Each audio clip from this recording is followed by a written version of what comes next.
Имам чест, почитувани гледачи, да ви ја представам младата дама Мија Николовска, студент на Факултетот за драмски уметности. Мија, добро утро, добре дојде во студиото на Телма. Добро утро, добро ве најдов. Повод за гостувањето е наградата меѓу 5 најдобри во светот на ваш драмски текст Уметник во гладување. Да, така. Честитки за тоа. Фала. Значи, фестивал во Кореја избран вашиот драмски текст меѓу 5 најдобри во светот. Да. Тоа е на фестивалот... За што станува збор, да? Станува збор за фестивалот Asia Playwright Festival, кој што е во Инчон во Јужна Кореја, каде што секоја година се бираат 5 најдобри драмски текстови од целиот свет. Јас бев најмладиот автор таму, имаше автори како Урсула Верденберг од Швајцарија, која што е уметнички директор на театарот во Лусерн. И таа има, например, 76 години, а јас имам 21 и бев најмладата таму. Уметник во гладување е адаптација на истоимениот расказ од Франц Кафка и станува збор за буквално уметник кој што неговата уметност е гладување, затоа што тој смета дека тој е единствениот начин тој да биде слободен, иако седи во кафез и гладува. Така. Франц Кафка, рековте, сега уште еден повод за вашето гостување е и нов текст кој го подготвувате за представа во Драмскиот театар во Скопје. Така зборуваше Гертруда. Значи, исто така се очекува многу наскоро премиера на представата во Драмскиот театар. Ќе играат актерите од Драмскиот театар по ваш текст. Да, ќе играат по мој автор, текст. Драматург, талентиран драматург. Што зборува Гертруда? Зашто се зборува во представата? Гертруда зборува за важноста на животот, дека секој живот е важен. Вреди да се напомене дека Гертруда е свиња, која што се бори за правда на животот на нејзините деца кои што се изедени и нејзината одмаз да е всушност да изеде човечко бебе, за да го покаже ставот дека на вистина секој живот треба еднакво да се вреднува. Правите алузија на така зборуваше за Ратруста на Ниче, да. или Така. каде изведен насловот на поставата? Да, изведено така зборуваше за Ратустра на Ниче. Свињата е нихилистичка свиња со нихилистички ставови и често го цитира Фридрих Ниче. Но исто така има и инспирација, голем дел ми беше и текстовите на Брехт, драмските текстови, посебно Мајка храброст, и Аристофан и неговите хорови во неговите комедии. Така, за се во ово, односно за да се добие прво награда, да се подготви еден драмски текст, да се постави на сцената, веројатно треба да се има голема база на драми како файл во мозокот. Колку читате? Многу од рана возраст? Влюбеник во литературата или каде се корените? Да, читам од мала возраст, на 4 години сама решив дека ќе почнам да читам, бидејќи не ми беше задоволително доволно моите дома да ми читаат. И од тогаш едноставно почнав и да читам и да пишувам. А најмногу од драматурзи ја сакам Сара Кейн дефинитивно. Така што таа ми беше некако инспирација за драматургијата што ја пишувам денес, малце гротескна, малце болна и така. Така. Од каде посебна љубов кон драмите како литературна творба или читате се? Кој жанр ви е омилен? Читам се, углавном читам повеќе романи, најчесто Франц Кафка. А љубовта кон драмите повеќе ми дојде како љубов кон театарот, бидејќи почнав во театарот од Игра до представа, кое што е драмско студио за деца, каде што глумев, но потоа решив мојата желба за пишување и мојата желба за театар да ги спојам во едно и тоа беше драматургија за мене. Зошто се чувствувате подобро зад тастатурата отколку пред на сцената како актер или зошто ја заменивте љубовта кон актерството во позадина да седите и да пишувате? Дефинитивно комфорно ми е позади тастатурата. И мислам дека подобра сум во пишување отколку во актерска игра, бидејќи сепак кога пишувам некако можам се што ми е на ум да го ставам на хартија и да го направам во нешто мое, кое што ќе биде само мој текст и само јас го правам. Така да. Така. Инаку Мија Николовска е родена на 15 април 2001 година и сега сте студент на 4-та година на Факултетот за драмски уметности на катедрата за театарска и филмска драматургија. Да. Работевте паралелно и на неколку епизоди или во сценариото на една од најпопуларните македонски серии во последно време, Преспав, нели? Да, Како е тоа искуство? Последната епизода, во последната сезона напишав една епизода. Искуството беше навистина интересно и ми покажа дека можам да пишувам дури за телевизија, односно да пишувам телевизиски серии. Со оглед на тоа што влегов така во подоцнежната сезона на серијата, ми требаше малку време, нели, да ги запознам ликовите за да можам да ги напишам веродостојно, ама мислам дека беше едно дефинитивно добро искуство од кое што многу научив.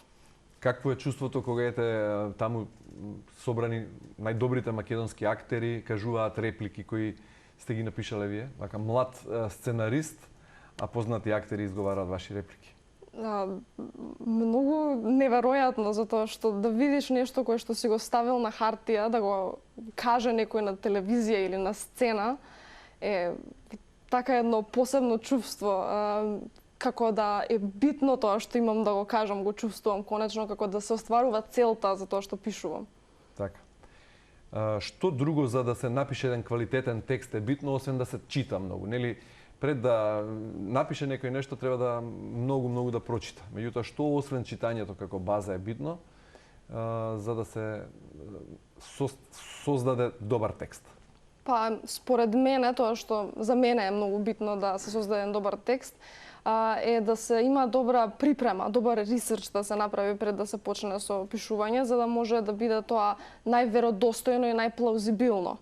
Јас сакам да се држам до факти, углавном кога пишувам. Конкретно Гертруда, така зборуваше Гертруда, инспирирана од вистински настан, каде што во среден век животните навистина биле давани на суди, навистина државата им доделувала адвокати, бидејќи тие не можат да се бранат самите себе си, не можат да зборат пред судот, што е многу хумано на некој начин. Или во уметник во гладување, професијата на уметници во гладување навистина била професија во крајот на 19-тиот и почетокот на 20-тиот век, така што според мене е важно да се пишуваат работи кои што би можеле да се случат или се случиле. Каква пресуда ќе добие свињата? Ќе ни откриете сега или ќе... Мислам дека треба да почекате за тоа. Да го видиме, да видиме представата. Да видите представата, да. Меѓутоа ќе биде интересен судски спор, така? Има добри адвокати? Има одлични адвокати. Добро. И има одличен судски спор. А обвината е затоа што го изела детето? Затоа што го изела човечкото бебе, да. Човечкото бебе. И нешто од заплетот да ни откриете? Осудена е затоа што го изела човечкото бебе, тоа е нејзината одмазда за нејзините деца. И таа смета дека воопшто не ни треба да се правда за тоа што го направила, затоа што сепак она е горда на некој начин на нејзиното дело. Така. И таму е тенка линијата меѓу она каде е правдата, за да гледачот има автентично чувство по крајот на представата дали е правда пресудата за свињата или престрога е казната. Да, дефинитивно се отвара тоа прашање. Исто така, јас кога пишувам се трудам ниту еден од моите ликови да не биде сакан од публиката, се трудам сите да имаат некоја особина која што ги прави грозни на некој начин. Например, свињата, да, тоа го прави со цел да ги одмазди нејзините деца, ама начинот на кој што ги одмаздува нејзините деца нели е одвратен. Така што дефинитивно се отвара тоа прашање на правдата. Така, како млад човек, ја гледате својата иднина во Македонија? Како е да се биде уметник во Македонија? Еве, вие сте талентиран драматург, имате амбиција веројатно да напишете и сценарио за серија, ете, со оглед на вашиот почеток во Преспав, веројатно имате амбиции за филм, можеби сценарио, но каде си ја гледате вашата иднина? Мојата иднина сакам да ја гледам сегдека во светот, со оглед на тоа што еве веќе моја драма се прикажа и на друг континент, нели, во Азија, и сега тука во Македонија се игра драма. Мислам дека би сакала да се видам себе си сегдека, но и Македонија секако, бидејќи јас сум од овдека и сакам да се гледаат моите текстови тука, бидејќи првично ги пишувам на македонски јазик. Каква се условите за студирање на факултетот за драмски уметности? Условите се такви какви што студентот ќе си ги направи. Ако си има желба да се студира и да се работи и да се фокусира на себе си и на своето студирање, тогаш може да се извлече од тоа многу. И професорите се секогаш тука за нас, за да ни овозможат најмногу што можат да ни помогнат во нашата работа. Има интерес за драматургија или повеќе е интересот за актерска игра? Дефинитивно интересот е поголем за актерска игра, со тоа што многу често кога ќе кажам што студирам, луѓето ме прашуваат што е тоа драматургија, така што мислам дека повеќе можеби од незнаење луѓе немаат покажано толку интерес за драматургија како смер. Драматургија е поставување на некоја драма на сцената, така? Меѓутоа е поширок поим. Вие се учите како се пишува и сценарио за... Да. Нашата катедра се фокусира и на филмско и на театарско пишување, односно учиме да пишуваме драми и да пишуваме сценарија за филмови и серии. Која драма би сакале да ја поставите на сцена или па да ја претворите во филмско или во сценарио за ТВ серија? Моја драма некоја? Некоја омилена, да. И дали е тоа секогаш драма или е ваша фикција? Вие си замислувате одредено дејство и го ставате на хартија за да биде представено во театарска игра?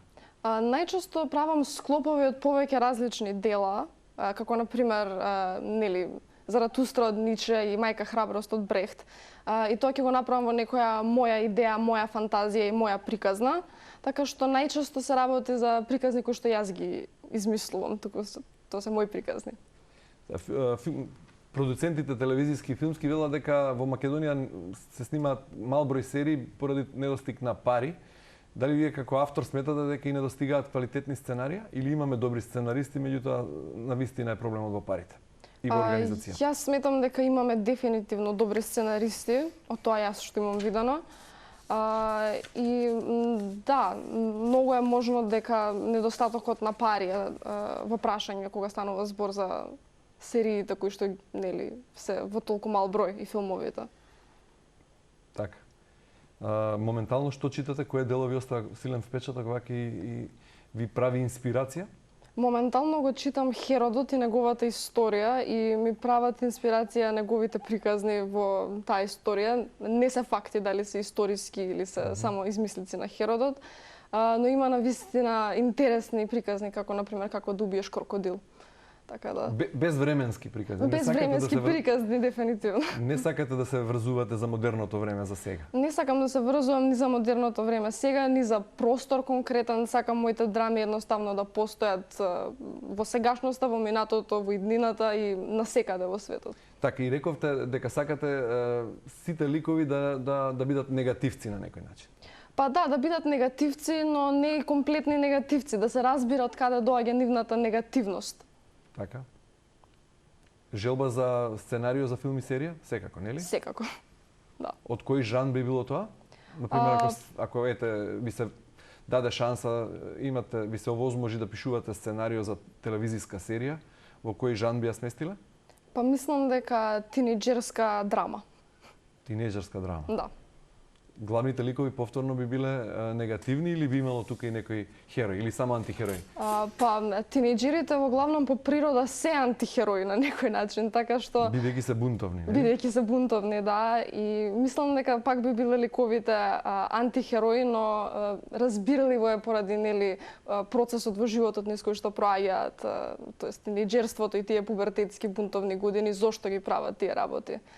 Според мене е многу важно да се оправда зашто некој негативец е негативен, така што и тие би действувале така затоа што единствено така мораат или така знаат.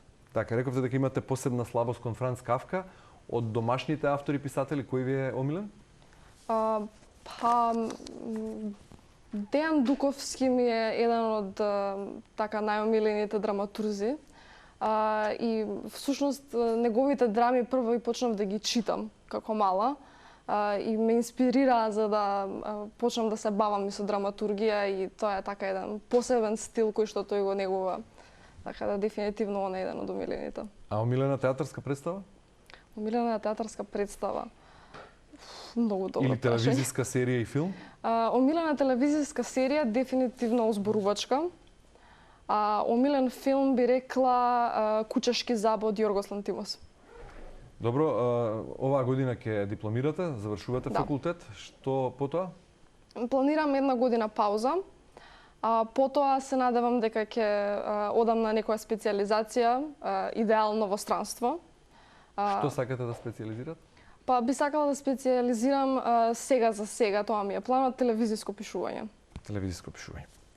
Добро, Мија Николовска, честитки уште еднаш за наградата во Кореја, на фестивалот во Јужна Кореја и желби за натамошен успех и многу познати представи, телевизиски серии и филмови. Фала ви.